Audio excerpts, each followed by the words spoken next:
যে সমস্ত কাপড়ে একদম নতুন, কীভাবে রং দিতে হয়, কীভাবে ছাপ দিতে হয়, তাদের জন্য কিন্তু সংক্ষিপ্ত ভিডিওটি খুবই উপকার আসবে। প্রথমত যেরকম বাটির মধ্যে একটু রং গোলাবেন, 200 গ্রাম পানির মধ্যে 1 চামচ হাজারি ফলের রং, এই যে 1 ইঞ্চি একটা বিরাস আর একটি ডাইস, যেইভাবে রং দেবেন। তারপরে দেখবেন কিভাবে ছাপ দেয়। একদম খুবই সহজ, নকশি কাঁথা আর্ট করা একদমই সহজ। দেখেন কিভাবে ছাপ দেয়, দেখেন ছাপ দেওয়া কিন্তু খুবই সহজ। এই যে দেখেন, জাস্ট এই যে একটা ফাড়া দেবেন,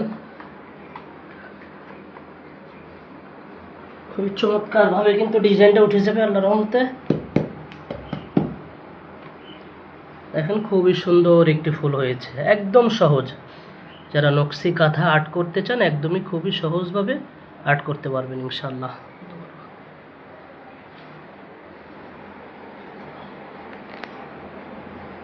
দেখেন আমরা বড় একটি কাঁথা ডিজাইন করতেছি, প্রায় অর্ধেক শেষ হয়েছে আলহামদুলিল্লাহ, আর একটু বাকি রয়েছে। পুরোটা শেষ হলে আপনাদেরকে দেখাবো কেমন দেখা যায়। আপনারা অবশ্যই কমেন্ট বক্সে জানিয়ে যাবেন। খুবই চমৎকার হয়েছে আলহামদুলিল্লাহ।